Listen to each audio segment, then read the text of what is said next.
no tiene nada que ver con esto. Explico. ¿Cuál es el trabajo principal de la Junta? Que el Estado o el gobierno de Puerto Rico no gaste más de lo que reciba. Que la entrada económica que recibe vaya atemperada a los gastos operacionales del gobierno.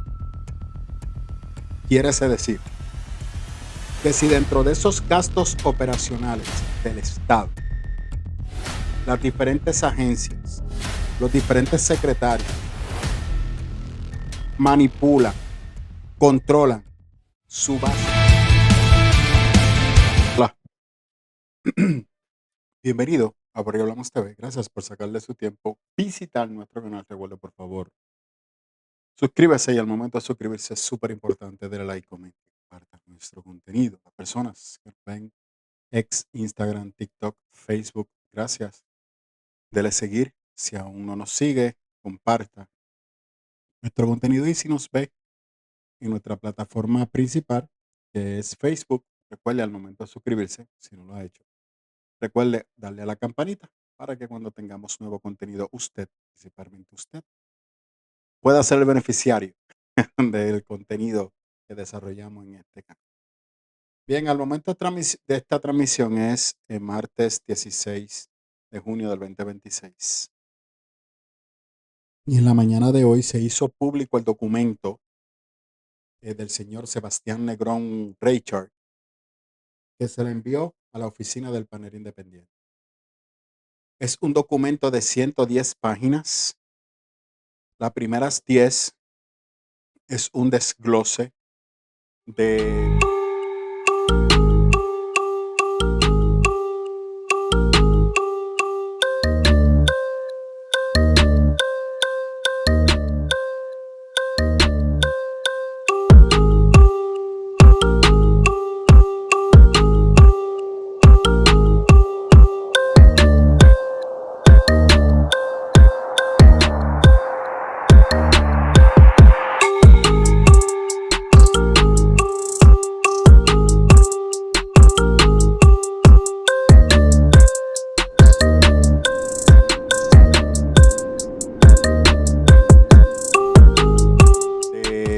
todo lo que podemos catalogar como la experiencia del señor Sebastián Negrón.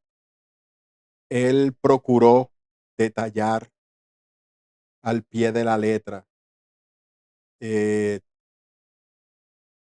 todo este patrón, que de hecho de ese documento, vamos a tomar algunas partes para poder analizarla con usted, y, y que usted pueda verla llegar a su conclusión. A mí me preocupa en general que Puerto Rico está pasando uno de sus peores momentos económicos. Tenemos una Junta de Control Fiscal, y quiero aclarar. Gracias a la Junta de Control Fiscal, esto es a menor escala. Lo que pasa es que son posiciones altas. La Junta no tiene nada que ver con esto. Explico. ¿Cuál es el trabajo principal de la Junta? Que el Estado o el gobierno de Puerto Rico no gaste más de lo que reciba. Que la entrada económica que recibe vaya atemperada a los gastos operacionales del gobierno. Quiere decir que si dentro de esos gastos operacionales del Estado, las diferentes agencias, los diferentes secretarios manipulan, controlan, subastan. Father Outson Auto Detailing, compañía netamente puertorriqueña, enfocada y dirigida en el cuidado para tu auto. Empleados comprometidos, entregados para darte la mejor calidad posible. Tratamos tu vehículo como si fuera nuestro. Estamos ubicados en Marina Bahía, Levittown, Guabaja. Te esperamos.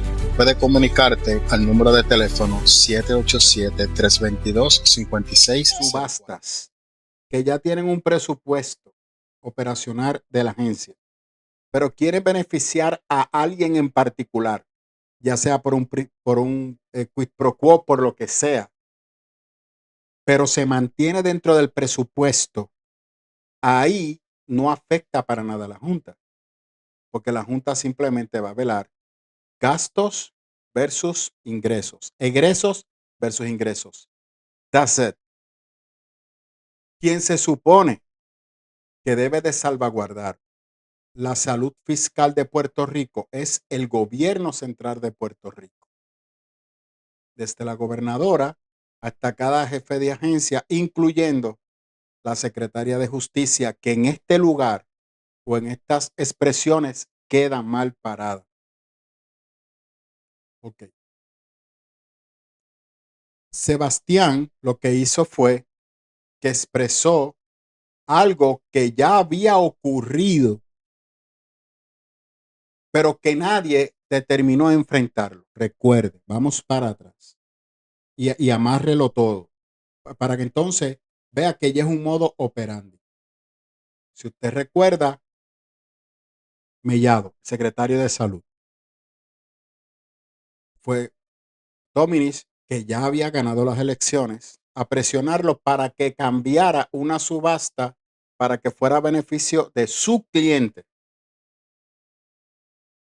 Semanas después renuncia el secretario de Prisco, aluyendo a influencia o presión indebida por parte de la Fortaleza.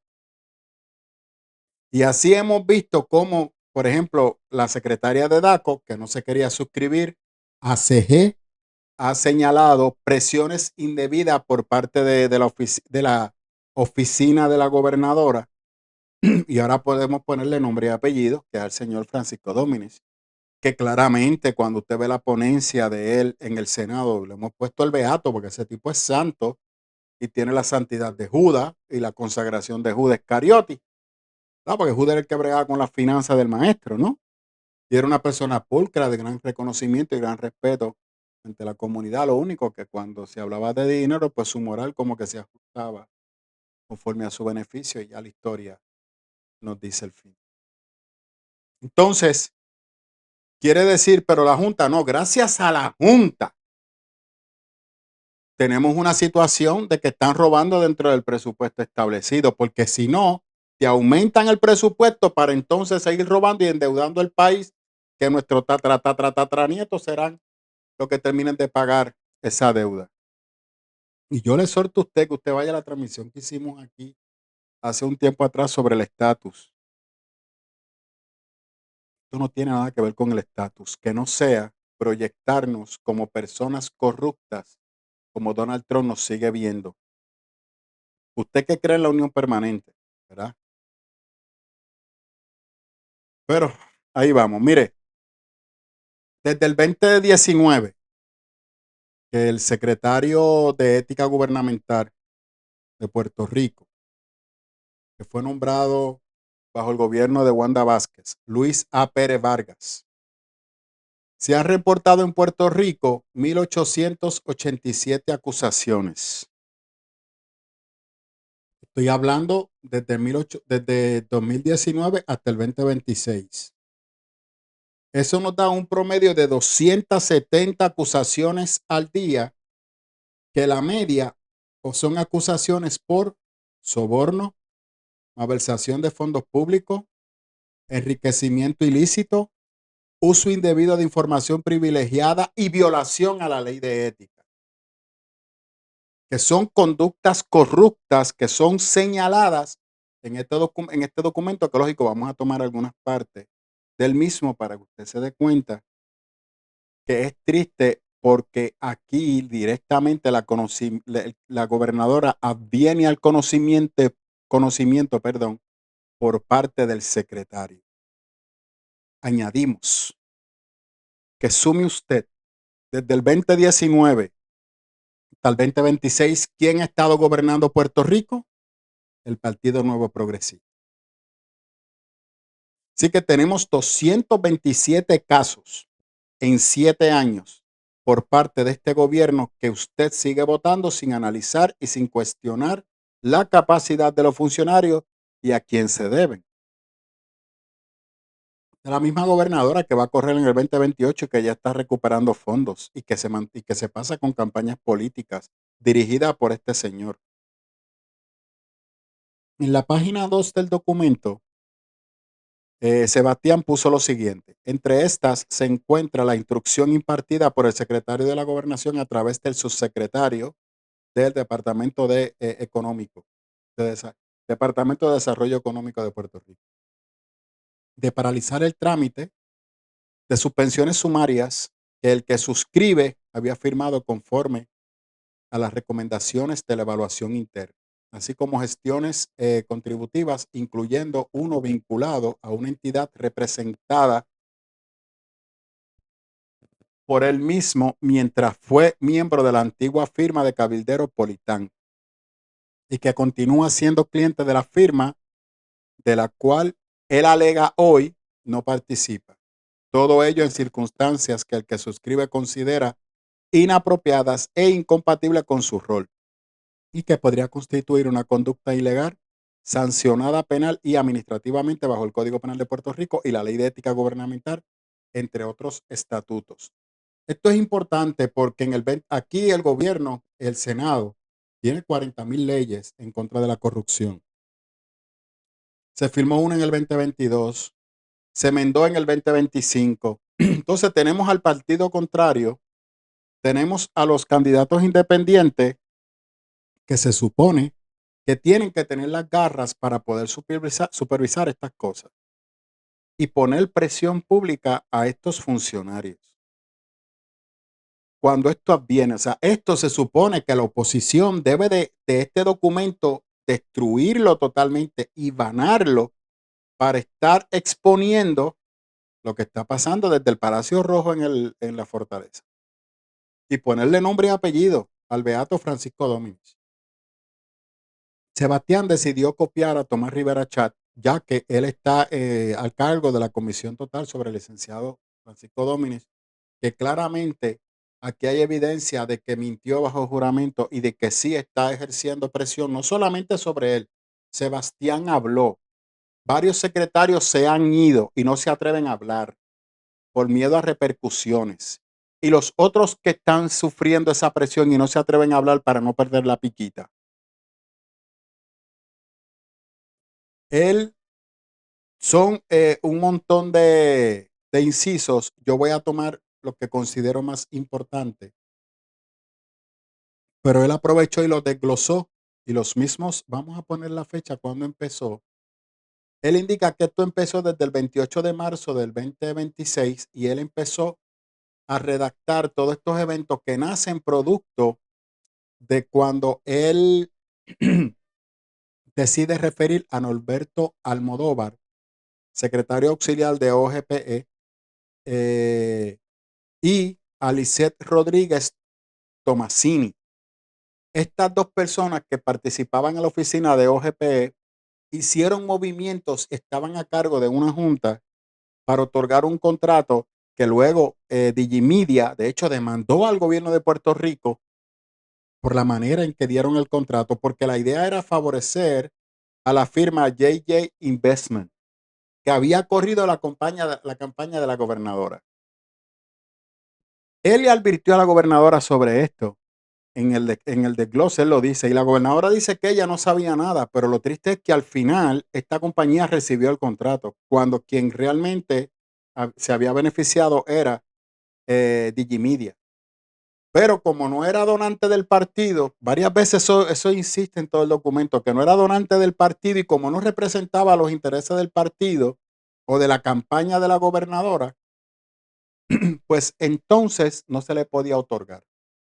El 7 de abril del 2026, en el inciso 32, él escribió lo siguiente: me reuní esa tarde en la fortaleza con la gobernadora y el secretario de la gobernación para preparar el anuncio del nuevo código de planificación y permisos programado para el día siguiente. Durante la reunión, la gobernadora y el secretario de la gobernación indicaron que el secretario auxiliar no podía ser removido en ese momento porque hacerlo el día antes del anuncio no se vería bien públicamente. Esto a pesar de que la situación se discutía desde hacía una semana. Expresé mi desacuerdo. La situación se tornó tensa. la gobernadora alzó la voz. Se implicó que yo estaba poniendo la administración contra la pared por insistir en la remoción del secretario auxiliar. La noche antes de erradicar el proyecto, el secretario de la gobernación me dijo con voz nerviosa que no removiéramos al secretario auxiliar ese día porque no pasaría mucho tiempo. De hecho, él había pedido que lo removieran y el beato dijo que como era Viernes Santo no se podía tocar porque nadie debía ser despedido en Viernes Santo. Sí, porque él es bien religioso y bien pulcro, bien católico, ¿verdad? ¿Qué sucede? ¿Cómo es posible que la gobernadora sopese despedir a una persona que tiene una conducta antiética, una conducta dirigida a la corrupción, solamente por una publicación de un nuevo reglamento? ¿Qué usted prefiere? Si usted trabaja con transparencia, si a usted nada le incomoda, lo correcto no se supone que sea que no, esa persona no puede estar ahí, la evidencia es clara, me lo sacas. Porque ya él se había reunido con la gobernadora y le había expresado el comportamiento no ético del subsecretario, del secretario auxiliar. Y el secretario auxiliar no se comunicaba con Sebastián, se comunicaba con Fortaleza. Brincaba la autoridad de Sebastián. Y la gobernadora se molesta porque le puede dañar su campaña, su proyecto. Pero ¿le interesa el pueblo o le interesa su imagen? Cuando seguimos, mira lo que dice el inciso 31 del, del 4 de mayo del 2026. Acto seguido procedió a cuestionar la necesidad de una evaluación o investigación interna en el Departamento de Desarrollo Económico sobre la denuncia de intervención en el proceso competitivo, aunque no me dijo quién le informó sobre esta evaluación, procedí a explicarle que para poder cancelar el RFP, como había instruido la gobernadora, debía hacerse mediante una evaluación con el fin de justificar la cancelación. Esto es así con el fin de salvaguardar el proceso competitivo de potenciales impugnaciones. Le informé de mi posición de llevar a cabo la evaluación independiente, pues la misma era indispensable para ejecutar la instrucción de la gobernadora. Aquí está interesante porque aquí entra también la secretaria de Justicia, que le rinde pleitesía al Beato Dominich, porque el Beato Dominich le pidió una evaluación para tratar de él trabajar directamente con el subsecretario de OGPE. Él dar instrucciones directamente y obviar a San Sebastián, a Sebastián, perdón. Porque posiblemente Sebastián no era alguien que él pudiera dominar. Entonces, tenía acceso directamente a este señor Norberto, que terminó renunciando y que actualmente tiene varios referidos por corrupción, por trabajar para el señor Domínguez.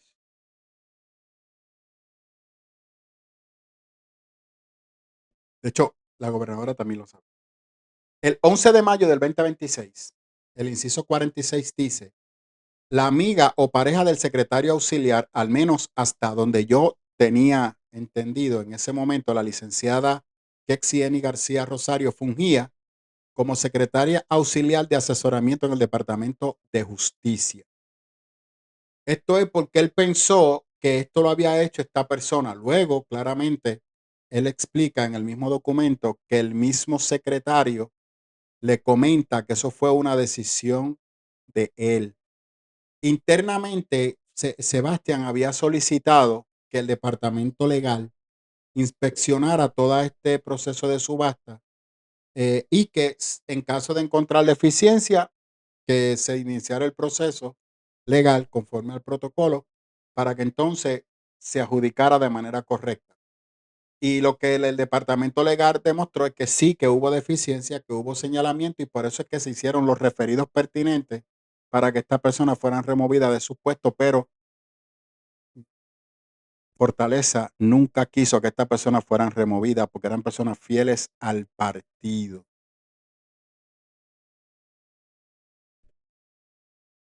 Cuando seguimos mirando el documento, vemos en el inciso 54 del día 14 de mayo del 2026, la gobernadora procedió a llamar individualmente y frente a mí a la secretaria de Justicia y al secretario de la Gobernación, a quienes notablemente molesta les increpó sobre lo sucedido. Esas llamadas individuales al secretario de la Gobernación y a la secretaria de Justicia, la gobernadora los recriminó a ambos que ella no había autorizado esa opinión de la secretaria de Justicia y que iba en contra de la política pública. La gobernadora no tuvo que explicar la información en detalle al secretario de la Gobernación para que él entendiera de qué estaba hablando. En otras palabras, ya él sabía que él no se supone que hablara directamente con el secretario auxiliar, sino que tenía que seguir la estructura de mando de la agencia del Departamento de Desarrollo Económico de Puerto Rico, y él no podía estarle dando instrucciones directamente a ese funcionario. Usted recuerda que él dijo en su ponencia que los secretarios tenían sus funciones y que ellos no tenían que estar rindiéndole cuentas a él, sino que ellos eran responsables por sus funciones.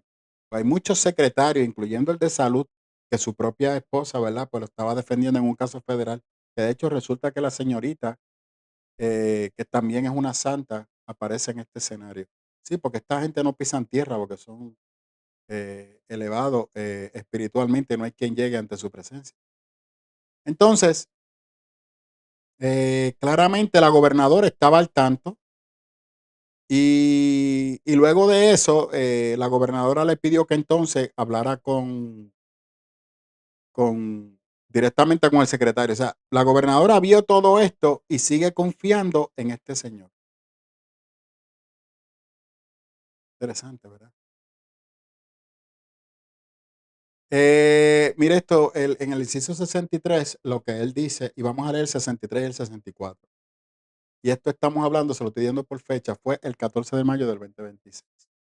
Dice, nos vimos en la fortaleza a las 3 p.m. Él empezó su monólogo hablando de varias cosas, entre ellas el hecho de que yo no había seguido las instrucciones con varios nombramientos y el hecho de que la instrucción de la gobernadora a él nunca fue sacar el secretario auxiliar. Le mencioné que no fue lo que la gobernadora me indicó a mí en cuestión, incluyendo la carta que me envió el secretario auxiliar por correo electrónico, incluyendo el anejo de la opinión del Departamento de Justicia, con copia a varios de los directivos del Departamento de Desarrollo Económico. El secretario de la Gobernación me pidió que no acudiera nunca más de manera directa a la gobernadora cuando tuviera temas así. Además, me admitió que él fue quien dio luz verde a la opinión de la secretaria de Justicia. El secretario de la Gobernación indicó que llevaba aguantando por 8 meses esa opinión. Me lo dijo con un tono como si yo debía sentirme agradecido de que se hubiese aguantado esa opinión por tanto tiempo. Además, indicó haberse equivocado.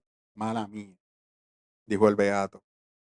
En ese momento el aire se detuvo y el sol también en oriente. Por haberle dado luz verde, porque como ya sabíamos que Norberto se iba en 2 semanas, entonces pensé que la podíamos enviar. Interesante, ¿verdad? Vemos cómo este señor mueve las fichas desde el gobierno y lamentablemente, ¿verdad? Por la gobernadora dice que no sabe. Y dése cuenta cómo él dice, no vaya directamente donde la gobernadora. ¿Fue la gobernadora que le dio esas instrucciones a él? Pregunto.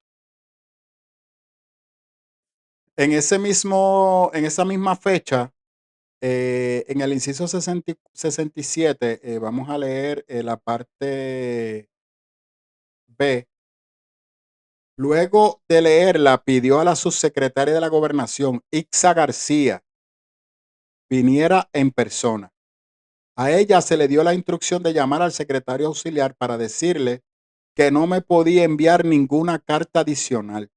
También el secretario de la Gobernación le cuestionó si ella sabía que él mismo era quien había aprobado esa campaña de publicidad. Había una campaña de publicidad que estaba corriendo, que le había enviado Dominic, y el secretario auxiliar envió una carta un email interno criticando esa campaña porque él sentía que era un ataque hacia él.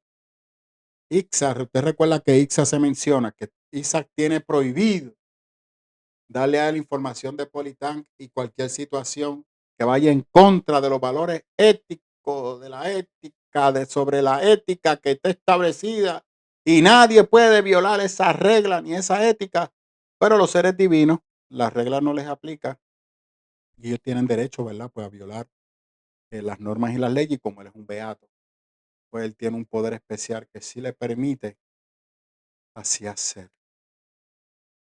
Yo sé que estoy siendo sarcástico, pero esto es doloroso. Página 73. El secretario de la Gobernación me pidió claramente no tocar a Charlotte Neumann, refiriéndose a que no fuera removida de su puesto de confianza. Me pareció inapropiado y la justificación que me dio también me desconcertó. No debía moverla porque ella había trabajado mucho por la primaria. Sin embargo, insistí que debía pensarlo mejor. Me pidió los balances de vacaciones de ambos empleados.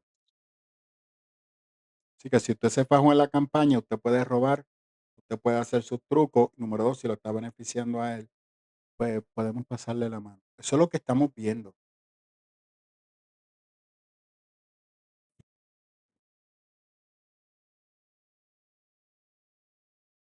Esto está fuerte, mi hermano. Esto es para provocar la ira de todos los puertorriqueños.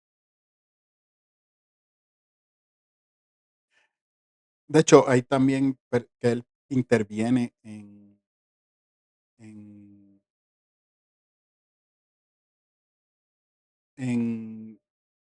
en personas que fueron contratados como asesores y por qué no le han pagado. El 17 de mayo, el secretario de la Gobernación, en el inciso 88, sin atender el asunto de la carta, me escribe el secretario de la Gobernación a las 4:19 p.m. Hola, ¿por qué a Luis Sánchez no se le ha pagado marzo y abril? Segundo, ¿es verdad que tu director de comunicaciones no es PNP? Luis Sánchez es la pareja de la subsecretaria de la Gobernación.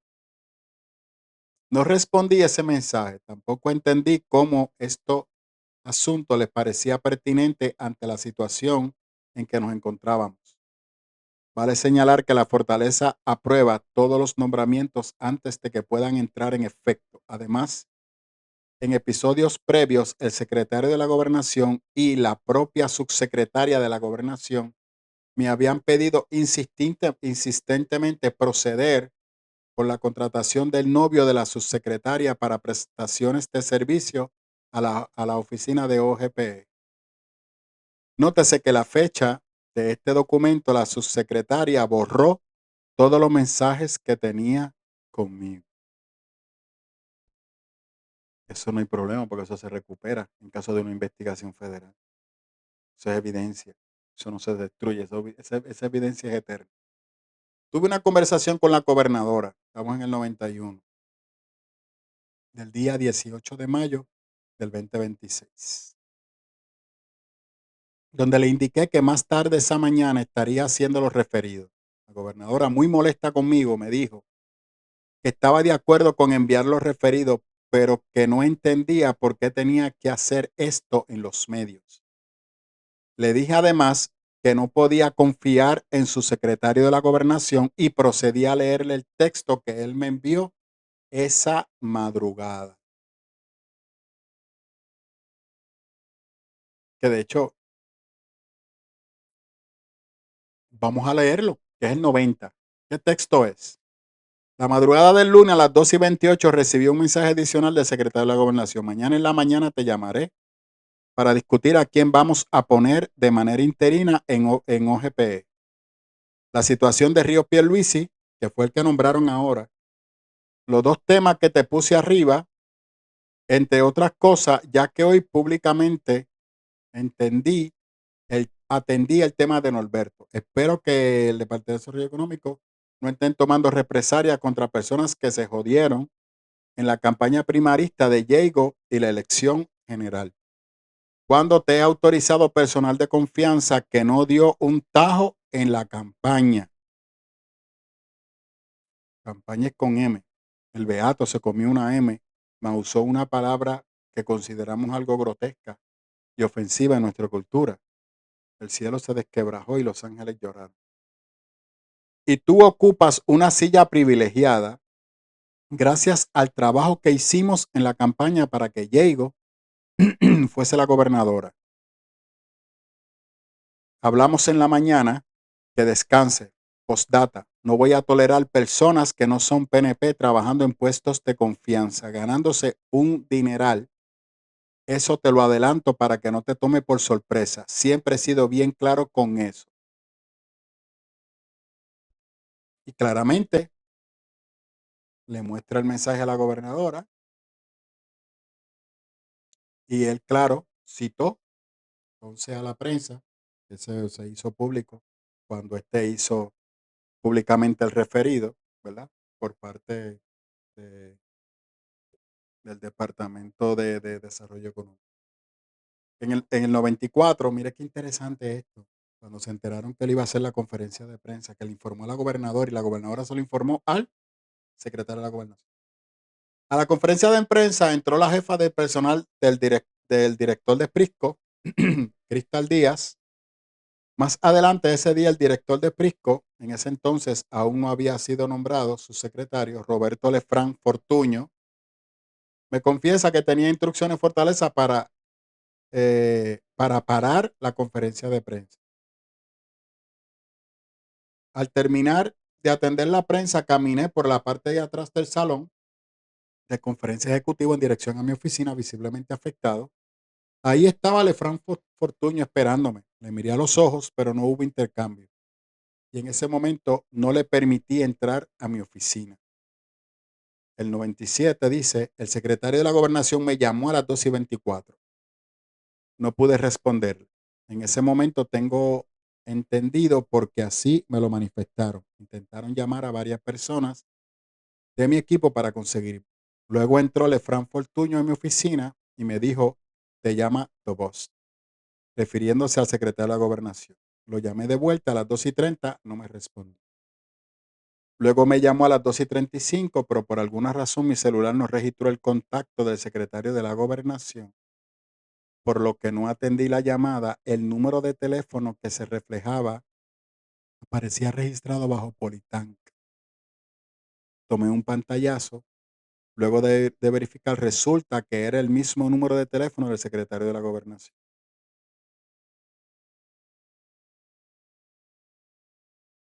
Este fue el mismo que dijo que no tenía ningún vínculo con Politank. Y hemos dicho en este canal que él tiene a Politank como una cuenta de ahorro de banco.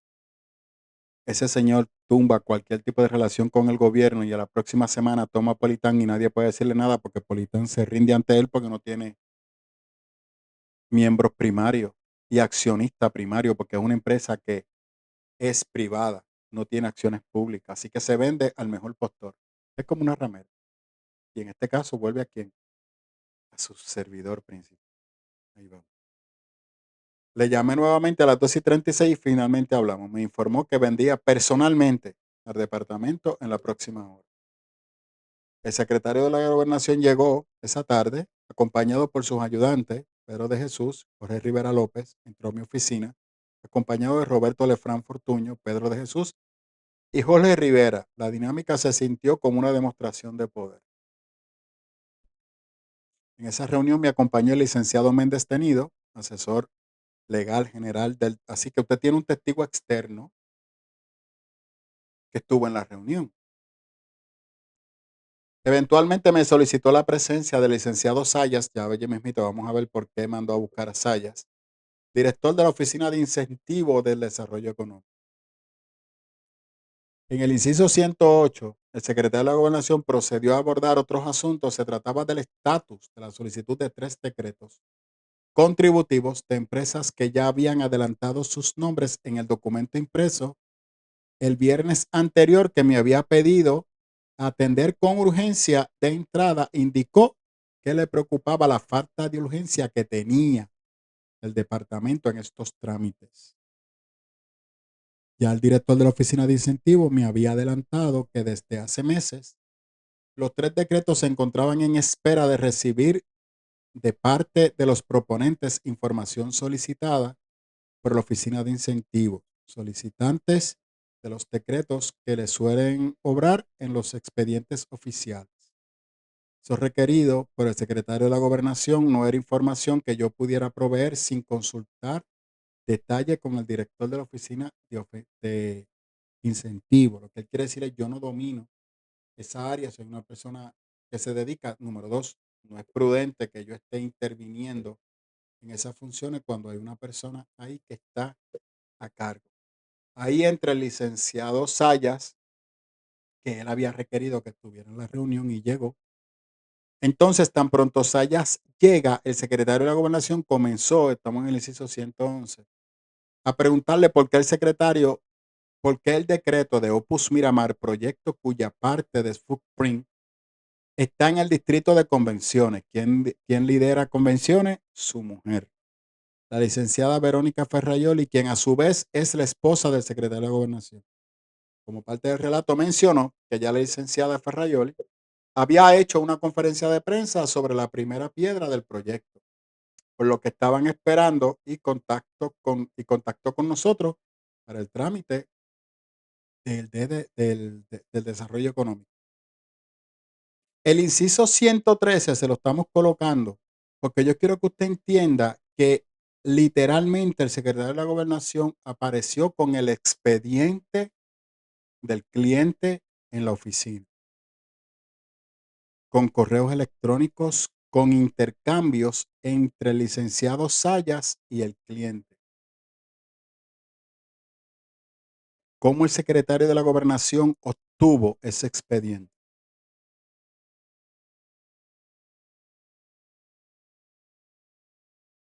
¿Qué sucede? En el inciso 117, más adelante esa tarde, visiblemente preocupado, sube nuevamente el licenciado Sayas García al cuarto piso y en particular a la oficina del Chief of Staff del departamento, donde habíamos varias personas.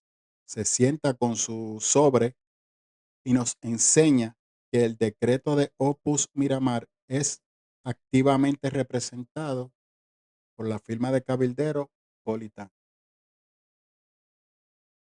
Cosa que me pareció debió ser un error, dadas las declaraciones que había dado el secretario de la Gobernación en la comisión total de que él no representaba a ningún cliente de Politán, que por su escritorio no pasaba nada de Politán, nada que tuviera con Politán, porque ILSA tenía debidamente instrucciones que a él no se le podía entregar nada.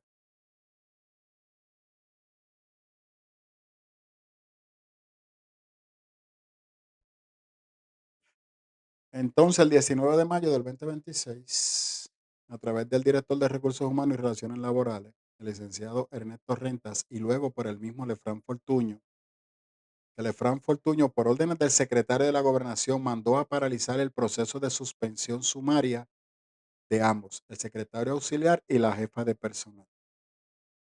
Aunque ya había firmado las cartas, dichas cartas imponían una suspensión sumaria con paga para ambos por las acciones contenidas en la evaluación.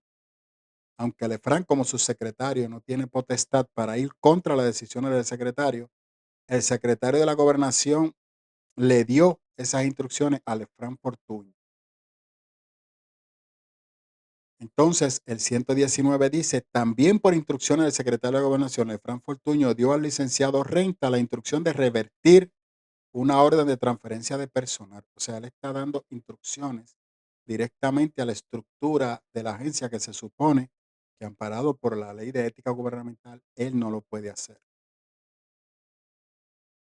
A las 2:35 de la tarde, mientras estaba sentado almorzando, él recibió un mensaje de texto de una fuente desconocida que advertía sobre eso. A mí lo que me sorprende es cómo esa persona sabía que él estaba almorzando.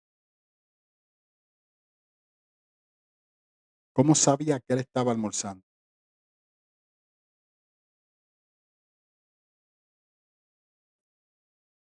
Ahí claramente el 123 es ese chat que hicimos público donde Ferrayoli está tratando de quitarle un contrato a un cliente. Y esto es otra cosa con la cual vamos a finalizar.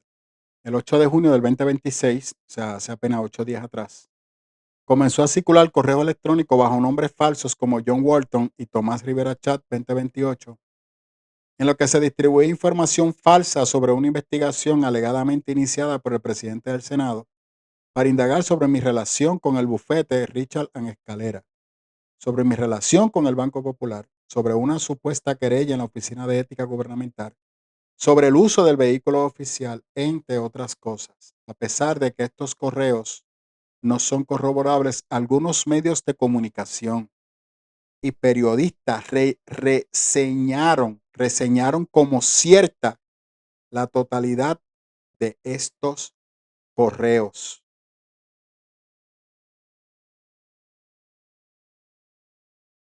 Los medios de comunicación tradicionales entraron en eso,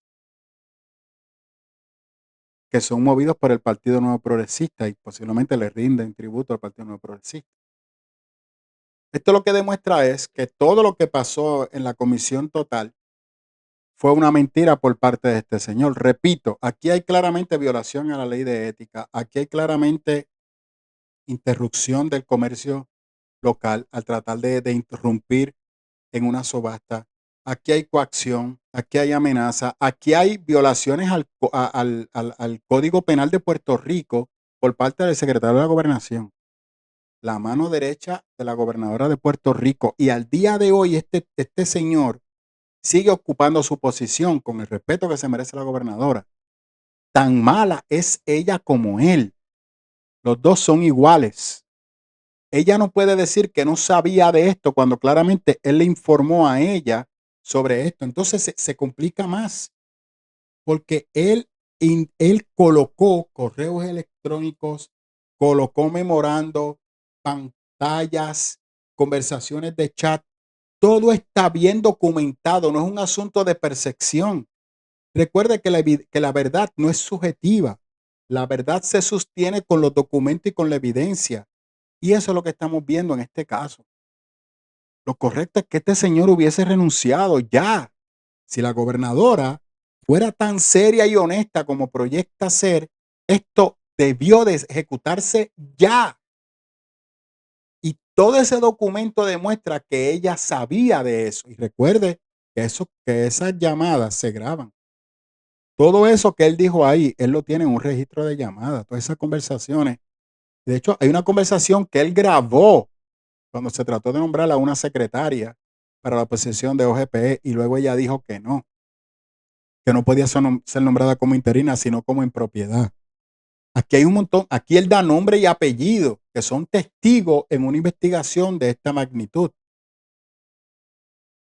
Y vamos a ver si realmente este departamento hace su trabajo, porque se supone y también, o sea, aquí el panel de fiscal independiente, que siempre se le ha cuestionado su trabajo. Vamos a ver si el Departamento de Ética descarga su responsabilidad. Aquí este señor tiene que ser referido para una investigación más exhaustiva, porque esto es la punta del iceberg.